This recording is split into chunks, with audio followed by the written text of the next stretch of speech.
Hey everybody, my name is Hannah Billingsley, and you might recognize me as being the mod lady who comes every year to Wisconsin. We love the Wisconsin Ladies Conference so much, and we especially love Kalahari because of the macaroni place that's right by the hotel. The place is so good. I was asked to speak at the Fair Share, and I wanted to just spend a few minutes talking to you guys about a topic that is so near and dear to my heart, and that is business. I love talking about business. And so I just want to lay a foundation. I don't want to overwhelm you with information, just give you enough info to maybe get you to the next step in your business journey. So yeah, so excited to be with you guys today. So let's just go ahead and get started. A little backstory is that 5 years ago, I live in Chicago. My family lives in Florida. So I was visiting my family for Christmas. And my mom, a few years before that, had started a nonprofit from home company converting men's basketball shorts into ladies' athletic skirts. So like all those shorts you see at Target and Walmart, my mom was grabbing those by the dozens and transforming them into athletic skirts. And she had this dinky little website and this Facebook page, which most of the posts were about the family dog and had nothing to do with the product. And so when I visited her, she looked tired. So I said, Mom, like, how's it going? And she said, Hannah, you're the business degree. You know, you went to business, you got your business degree, so you can probably help me. I'm like, yeah, how can I help? She said, I'm just getting so many orders in. Like, how do I just like simmer down the orders? Like, I'm just so tired. And you know, my mom was taking all of this money and giving it to missions, and so you know, it was totally nonprofit for her, and she was just so exhausted by all the orders that would keep coming in. And so, being the capitalist that I am, I asked my mom that day if I could buy her company from her. And by the end of the night, her and my dad had decided to give me the company. So I didn't know anything about sewing these things, anything like that. But over the next few days while I was home, my mom taught me how to do this on the sewing machine. And so I packed my car at the end of this trip with inventory and scissors, all of these random supplies, poly mailers, and I headed back to Chicago to like get this thing up and going. So I travel cross country, get here to my house, and most people would just like unpack and unwind and maybe Netflix. Not me. I am so jazzed about my new business. I run downstairs to the basement to see what I can find as a desk for the sewing machine that I'm gonna bring up to the office. So I find this random old dresser. It's so gross. It came with the house, hid it in the basement. So I took out the drawers and brought it up 2 flights of stairs to the office, and I took a hedge trimmer thing for the hedges outside, like an electric thing, and started trying to like saw out the middle part, you know, like, do not do this. This is like 0 out of 10 recommend this, not safe at all. So that didn't work anyway, so I found an axe in my basement. I'm finding all of these things, and I cut out all the insides. I clean this thing, I stain it, and I now have a dresser for the sewing machine, and I am now in business. That's how like stoked I was to get started. And if you listen to that story, you're like, oh, Hannah, that's totally me. I would totally do that. You're probably in the right place. This little chat is probably just for you. You probably have the heart of a hustler. So, yeah, so when people ask me like, hey, you know, like, Hannah, did you start mod?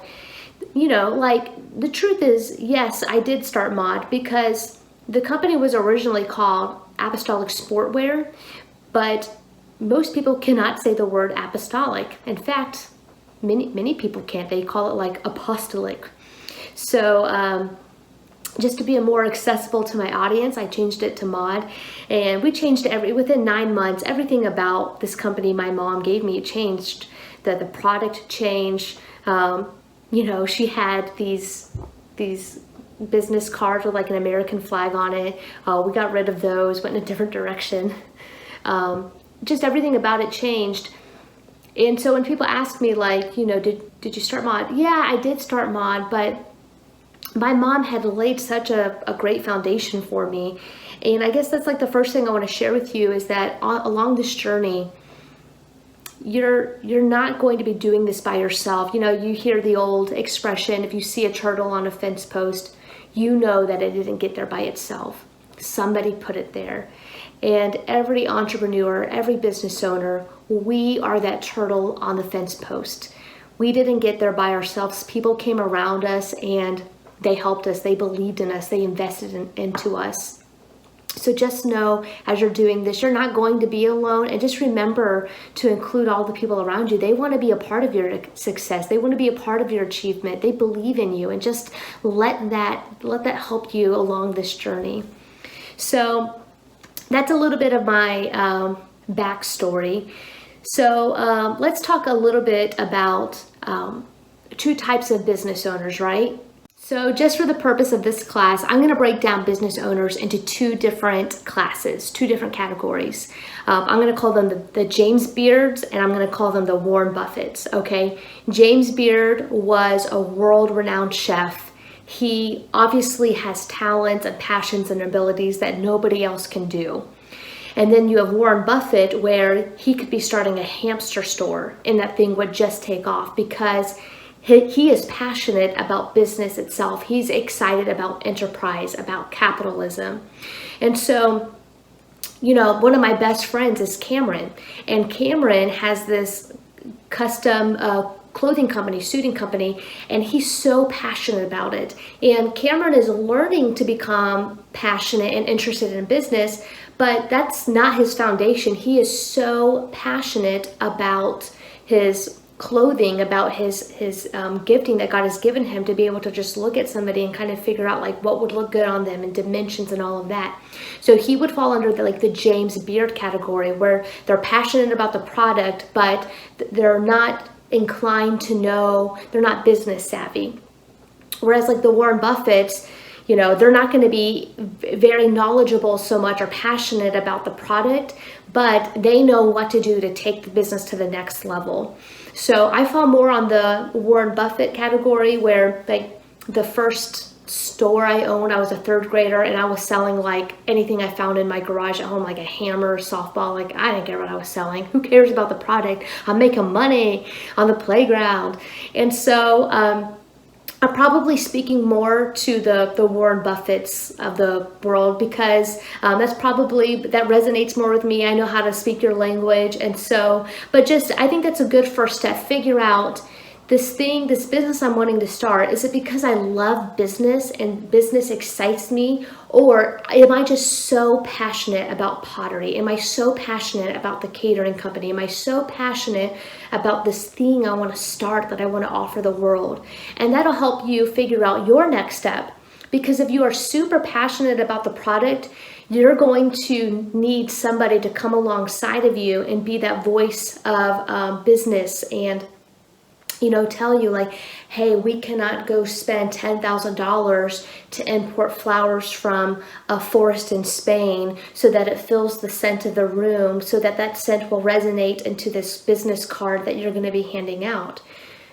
Because I can totally see that happening to somebody who's passionate about their product. They're just thinking of, wouldn't this be nice, and not considering like the return on investment. Not to poke fun at you at all. Like, you guys are amazing.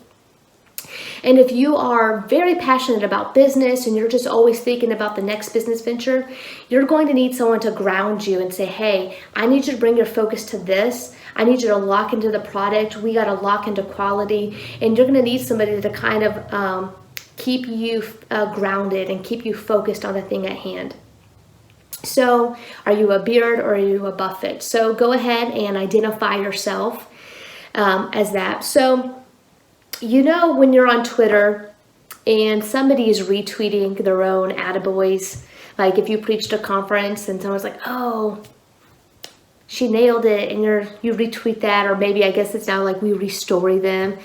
Nothing wrong with that, you know, whatever. I think that's so great, right? Like, I am not making fun of you at all. But the story I'm about to tell really sounds like a retweet attaboy kind of thing, but please trust my heart when I share it. A few months ago, I was at a conference, and I believe the person I was talking to was Chloe Fergie of C Saucy. If you don't know who I'm talking about, just find C Saucy on Insta and follow them. I think I was talking to Chloe, and Chloe made some kind of remark like, yeah, mod is the standard, and all of us are looking to mod because you guys have made it. Like, you're our standard of success.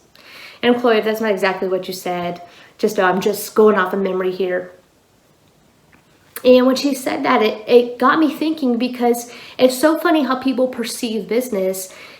Here, these people think we've made it, and I know for me and my team, we feel like we're just getting started. We feel like we're learning something new every day. We feel like, wow, things are just starting to happen.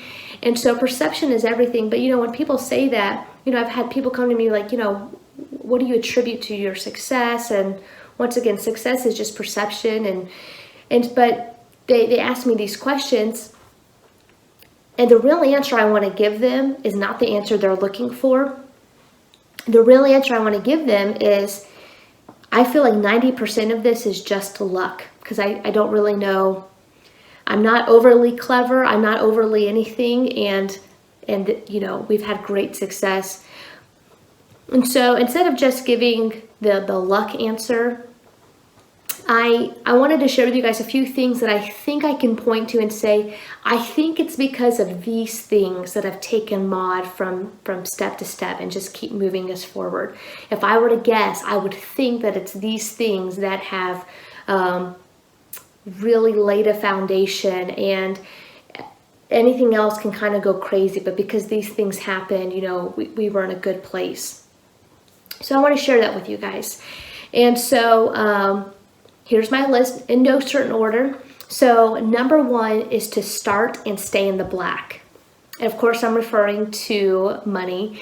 So I started a company when I was like 20 with a credit card. I had never owned a credit card before, but I attended a Mary Kay meeting, and the lady said, now you want to take this seriously, right? You want to make a lot of money. I can see that in you. And I was like, yes, I'm so glad you can see that in me. I feel so special and validated. So she said, you're going to want the $5,000 package. I was like, oh, okay.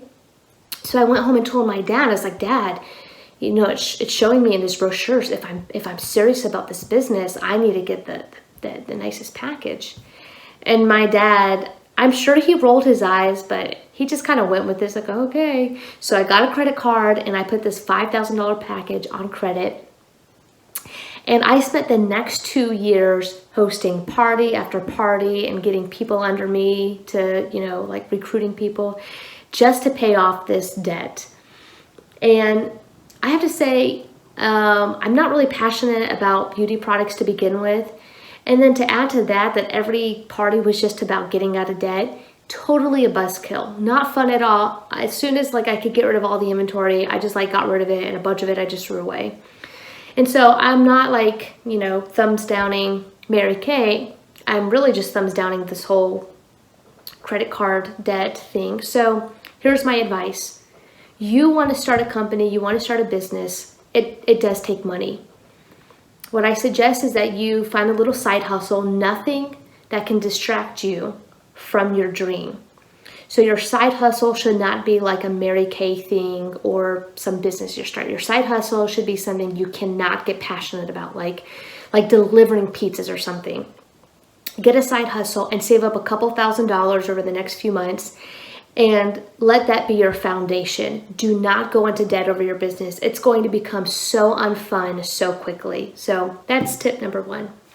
Number 2 is to invest in your branding package.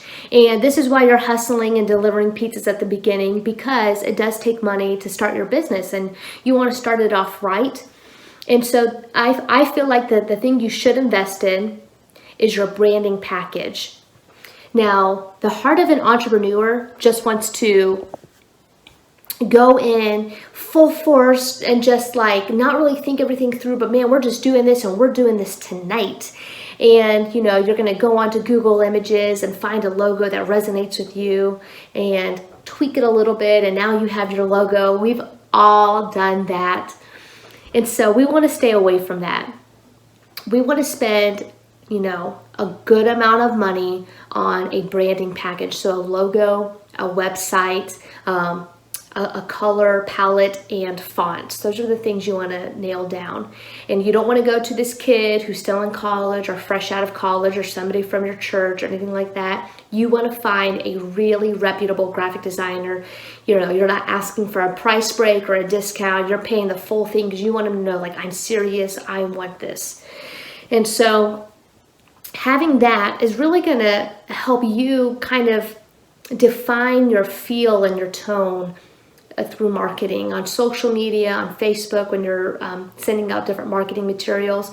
You're not going to have to spend so much time figuring out what your business card should look like and what your email should look like, because you know, oh, it needs to be within this color palette. These are my fonts. This is the feel of my company. And so it's going to save you a lot of time, actually. And remember, time is money.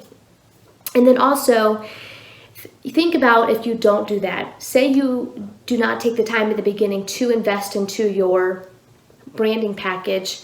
Sometime down the road, like 6 months later, you are eventually going to get a good logo, and you're going to have to go back and change everything on your website, everything on your business card. It's going to be this whole thing. And once again, you're spending so much time, and time is money. So yeah, branding package, make it legit, make it quality.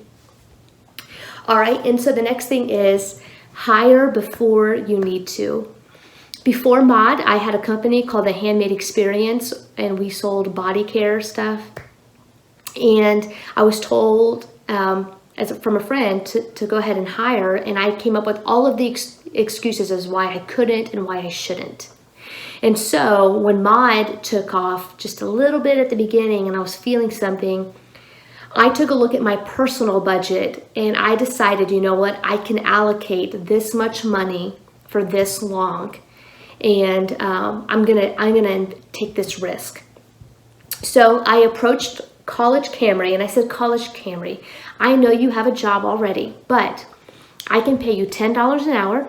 I can promise you 10 hours a week at least, and I can keep you for 8 weeks. At the end of this 8-week contract that I have in my hand, I cannot guarantee, but this is what I can offer you. And there's unlimited snacks and coffee.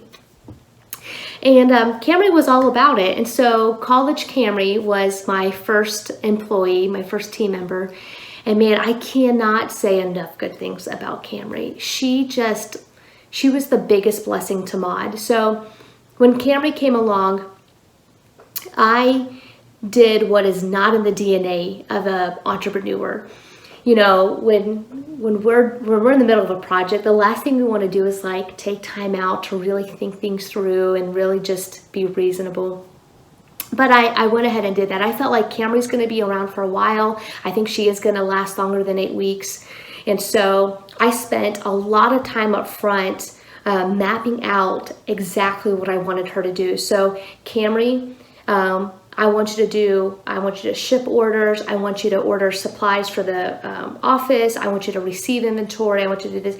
And what I mean by that is this, A, B, and C. And this is how you do, and this is what it looks like. When we package orders, this is exactly how we fold the tissue paper, and these are the stickers. And every Wednesday, I want you to reorder supplies for the office. And when we get down to this many poly mailers, you know it's time to reorder. Here is the link on Amazon.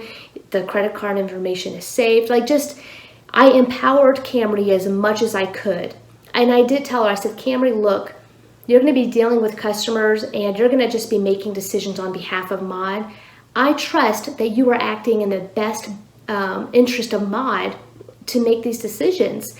And so you may not respond and react the way I do it, and that's totally fine, because the fact that you're making these decisions and it's off my plate, that means more to me than you trying to figure out exactly how Hannah would handle this. So I really just tried to empower Camry as much as I could to make these decisions. Just get this off my plate so that I can do the things that only I can do, and you go nuts upstairs in the office just shipping things. So that's my piece of advice, is hire before you think you need to. Do everything you can.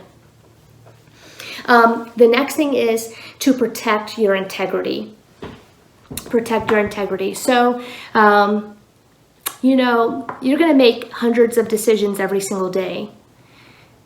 And combine that with like a lack of sleep, it's really easy to start compromising on things, and just little things like, hey, the customer ordered this, but I'm going to ship them this thing because they're not going to really know the difference. Or, you know what, I promised my team member this much amount, but I'm only going to pay them this. I don't know, just like all these little things that you can start justifying. And I just want to really encourage you to not do that. Just do everything you can to start your day off with prayer. If you do shifts, like start your shift off with prayer. And really protect your integrity. Treat your team members right. Treat your customers right. Treat your vendors right.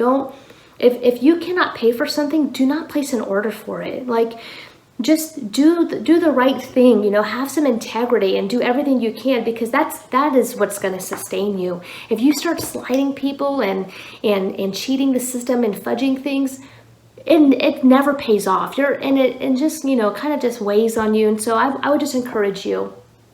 I know that we want to have wider margins and see growth and see our account grow, but not at the cost of integrity and character. So protect that.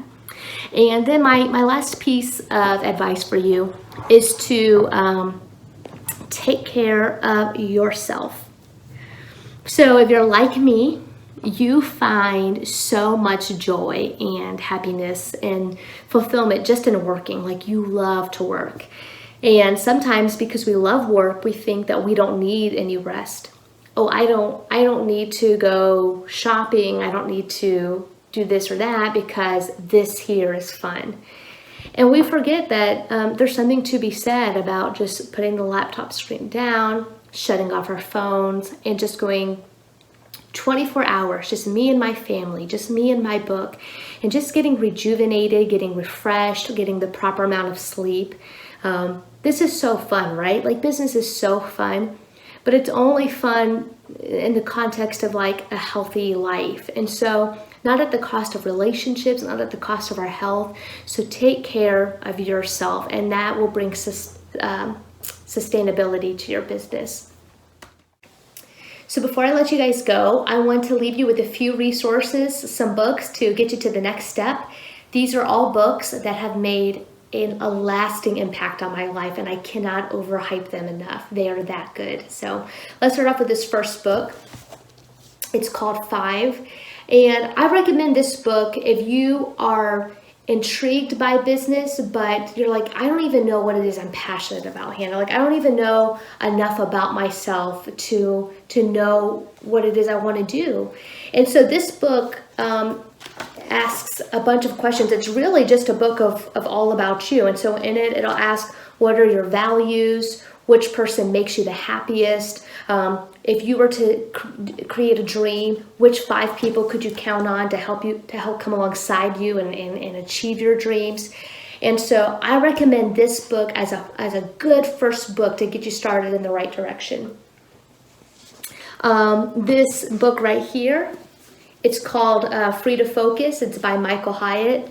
And I love this book. Somebody on my team, Shelly, recommended we read this book for our company book club. And it was very sneaky of her, because this isn't really just a book. It's like a whole system. In this book, to read the book, you have to do all of these exercises that are like hours long. And this was the best thing that happened to me last year. I really spent, I want to say like probably 100 hours dissecting and doing the exercises in this book. So it's called Free to Focus. I highly recommend it. If you have a team, do this with your team. It's all about creating margin. So this book is really speaking to entrepreneurs or pastors even, but it's all about, hey, we're going to try to set your life up so that you have the most margin to do the things you love to do. It's practical. It speaks to the heart. It speaks to the mind. So highly recommend this book, and have fun doing all of those exercises. And then this last book I want to talk about, it's called The Advantage. And this author is so great. You could pick up any one of his business books, but this book in particular is a one-of-a-kind business book, because it really just kind of acknowledges the benefit of a spreadsheet and the benefit of metrics, but it says that the author is saying, it's beyond that. We have to be able to look at business as something more than just numbers. And so really he's talking about things that like we really don't usually talk about in business, and it's heart things you really can't measure. And it is such a unique business book.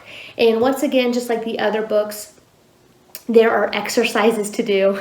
I guess that's what makes these books so impactful, is probably all the exercises.